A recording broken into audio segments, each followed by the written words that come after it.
If he makes you laugh that easily, why do you even bother coming home? Because he doesn't act like loving me is a chore. Before that fight, there was silence. Before the silence, there was everything else. It started small, like it always does. The sun was brutal, but the ice cream was good enough to make up for it. They were walking in pairs, Atsumu and Suna slightly ahead, Atsumu and Sakusa trailing behind.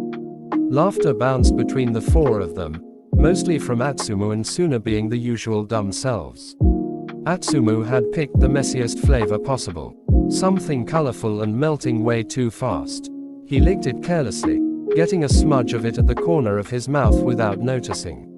Sakusa noticed. He was just about to lean in, maybe wipe it away himself, when Suna beat him to it. Suna stepped close, thumb swiping over the corner of Atsumu's mouth, like it was the most casual thing in the world. "You're still such a messy eater, Chumu." Atsumu laughed, easy and loud. "I'm not, I just eat with style." Suna snorted. Atsumu muttered something under his breath.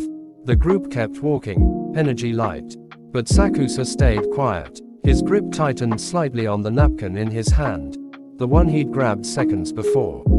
His expression didn't change, but something in his chest shifted, cold and tight. He'd talked to Atsumu about this. About Suna, about boundaries. He wasn't the jealous type, but there was something about that moment. The way Suna did it like it was normal. The way Atsumu let him. He stayed silent for now, but the mood around him turned sharp, even if no one noticed it yet. Except maybe Atsumu, who glanced back once, just for a second, and said nothing. As you can probably tell, this had been building up for a while now, obvious to anyone paying attention, especially through Sakusa's unreadable face. He'd talked to Atsumu about it more than once. About the little things. About Suna. But nothing ever changed. And no matter how much it hurt, Sakusa let it go every time. He didn't want to be the reason Atsumu lost one of his oldest friends, even if that same friend made him feel like a stranger in his own relationship. The moment they got home, Sakusa wordlessly walked into the bathroom, trying to wash the day, and the heat, off his skin. Atsumu just sank into the chair, phone in hand, already texting. Probably Suna. When Sakusa came out, towel low around his waist, he tried to break the silence. Tried to make himself feel wanted. "Wanna help with my hair?" he muttered, barely loud enough to be heard. It was the first time he'd ever asked that. Atsumu always offered before, always said he loved doing it. Sakusa expected a smile, maybe a dumb little bounce of excitement. Instead, he got a cold, flat "no." Sakusa faltered for a second, but asked again, and this time Atsumu said yes. It wasn't much, but it was enough to make Sakusa smile, just barely. Atsumu started brushing his hair, halfway done when his phone buzzed. He glanced down. Suna. He laughed at the message and stood up mid-stroke. "Good luck, Omi," he said casually, grinning as he grabbed his coat. Then just walked out. Didn't say where he was going. Didn't wait for Sakusa to ask. Didn't even give him a chance to stop him. Sakusa just sat there, his hair unfinished, heart sinking. At this point, he didn't even bother getting angry anymore. He was tired of trying to hold together something that seemed to be slipping away piece by piece. Maybe if he made Atsumu's favorite meal, he'd stay long enough to notice him again. But when Atsumu came home late again, laughing at something on his phone, cheeks flushed from hanging out with Suna, Sakusa finally said it. "If he makes you laugh that easily, why do you even bother coming home?" Atsumu stared at him, stunned. He hadn't expected that, and he reacted the worst way he could have. Hurt, defensive, pissed off. "Because he doesn't act like loving me is a chore." That did it. Sakusa didn't yell, didn't cry. He just stood still for a moment, then walked into the bedroom, grabbed a small bag, and headed for the door. "I'll be staying with my cousin." Atsumu snapped out of it, rushed to stop him, apologized, begged, But Sakusa only said one thing before walking out. You don't get to take it back just because it hurts now. Without a second thought, Sakusa left the house. He didn't want to hear whatever bullshit was going to come out of Atsumu's mouth. He didn't even want to see his face. He felt so stupid, so used. By the time he knocked on Komori's door, his heart was racing. And the second Komori opened it, Sakusa dropped everything. His bag, his pride, falling straight into his cousin's arms and breaking down completely. Komori's arms instinctively wrapped around him, holding him tight, rubbing slow circles into his back. His voice was soft. What happened? Sakusa tried to answer. He looked up at him, lips parting, but no words came out. Just more tears. Komori gently wiped him away and guided him inside. He took him to the guest room, sitting him down carefully on the bed. I'll get you something to eat, okay? He smiled warmly. Sakusa just nodded without looking up. His eyes stayed glued to the floor as Komori left the room. He sat there quietly, playing with his fingers, his thoughts completely jumbled. He couldn't think straight. His phone buzzed. He glanced at it. Missed calls, unread messages, Atsumu's name lighting up the screen over and over. He turned it off without hesitation.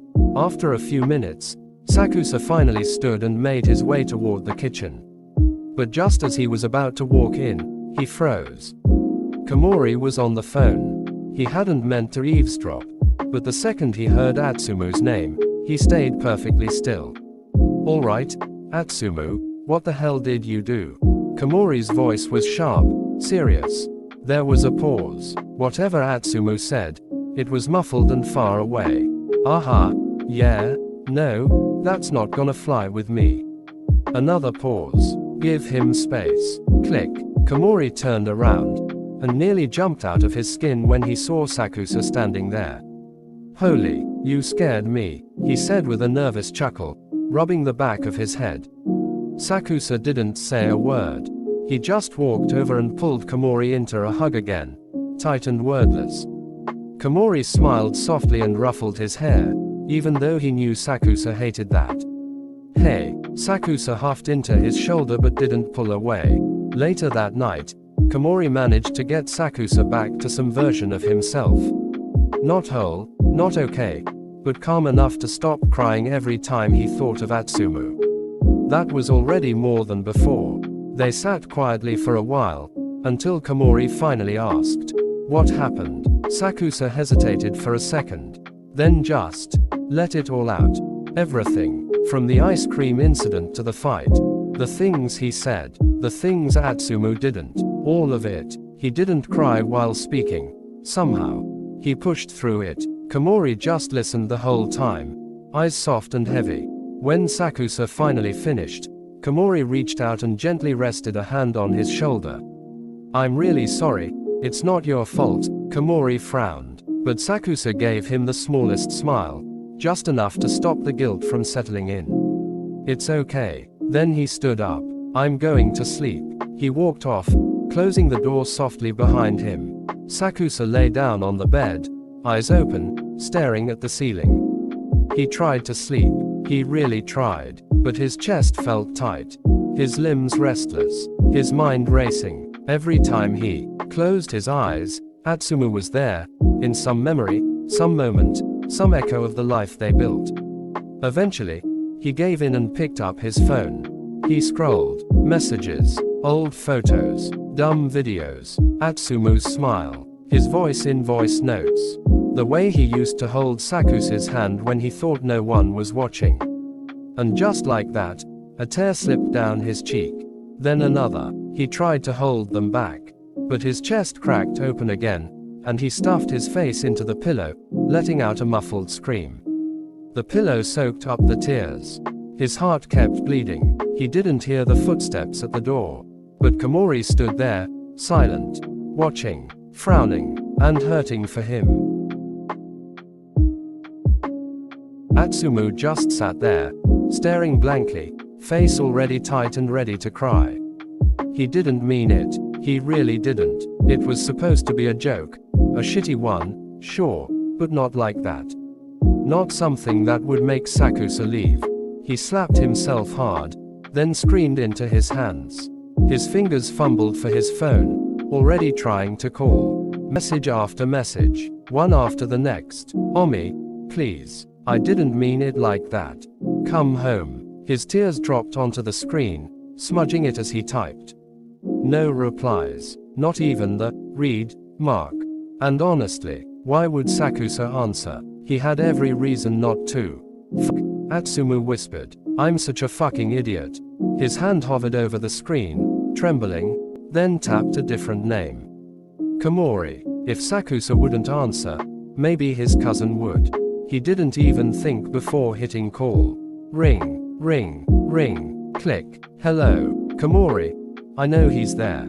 Please, just let me talk to him. Please, tell him I didn't mean it. I swear to God it was a stupid fucking joke. I didn't think. I didn't. Atsumu. Komori's voice was steady, serious, cold in a way Atsumu wasn't used to. What the hell did you do? Atsumu's throat tightened. His mouth opened but nothing came out at first. He swallowed hard. I messed up. I messed up bad. Komori sighed, heavy, tired. Atsumu could hear it clearly. He's not ready to talk to you. And I'm not gonna push him. But please, I just need 5 seconds. I can explain. Give him space. Click. The call ended. Atsumu sat there frozen, the dial tone ringing in his ears long after the screen went dark. He slowly set the phone down on the bed beside him, stared at the ceiling. Maybe I should give him space. He'll come back around, right? His eyes drifted towards Sakusa's side of the bed. Still untouched, still cold. Atsumu rolled over and hugged Sakusa's pillow, pulling it close. The scent of his shampoo still clung to it. He felt the tears start again.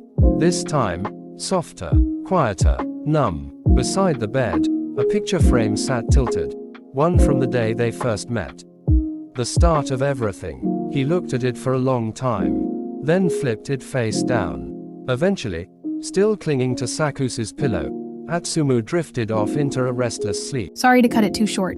My storage don't like me, but come back for part 2. If you enjoy this one.